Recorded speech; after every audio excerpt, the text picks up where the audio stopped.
ଗଛ କହୁଛି ମୁଁ ଗଛ କହୁଛି ମୋ ବିନା କିଏ ବଞ୍ଚି ପାରୁଛି। ଗଛ କହୁଛି ମୁଁ ଗଛ କହୁଛି ଫୁଲ ଫଳ ମୁଇଁ କେତେ ଦଉଛି।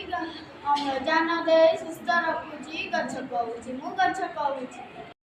କହୁଛି ମୁଁ ଚେର କହୁଛି ମାଟିର ଜଳକୁ ମୁଁ ଆଣିଛି। ଖଣିଜ ଲବଣ ସାଥେ ଆଣିଛି।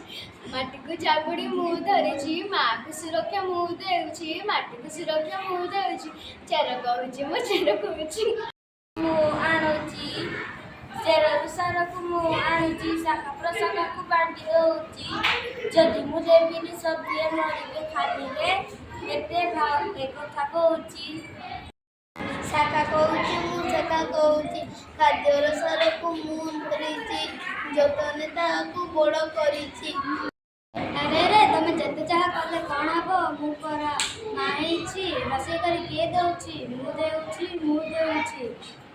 ଅଙ୍ଗାରକାମ୍ଳ ମୁଁ ନେଉଛି। ଅମ୍ଳଜାନ ମୁଁ ଦେଉଛି। ସୁସ୍ଥ ନିରୋଗ ମୁଁ ରଖୁଛି। ପତ୍ର କହୁଛି ମୁଁ ପତ୍ର କହୁଛି। ମୁଁ ଫୁଲ କହୁଛି ମୁଁ ଫୁଲ କହୁଛି। ଫୁଲରୁ ଫଳକୁ ମୁଁ ଗଢ଼ୁଛି। ଫୁଲର ମଞ୍ଜିରୁ ଗଛ ହଉଛି। ଗଛକୁ ସୁନ୍ଦର ମୁଁ କରୁଛି। ଫୁଲ କହୁଛି ମୁଁ ଫୁଲ କହୁଛି। ଫଳ କହୁଛି ଖାଦ୍ୟ ରୂପେ ମୁଇଁ ସାର ଦେଉଛି। ଶରୀରକୁ ସୁସ୍ଥ ମୁଇଁ ରଖୁଛି।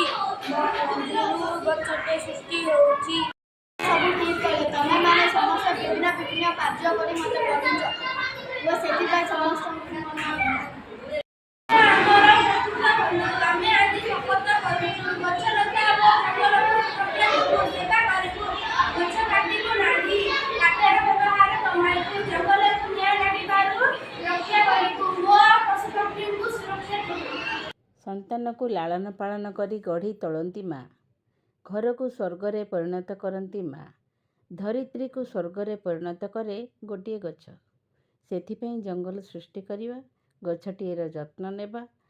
ଗଛଟିଏ ମା ପରି ଆମକୁ ଫୁଲ, ଫଳ, ଛାୟା, ଔଷଧ, ଅମ୍ଳଜାନ ଇତ୍ୟାଦି ଜୀବନ ଧାରଣର ସବୁକିଛି ଆବଶ୍ୟକତାକୁ ପୂରଣ କରେ।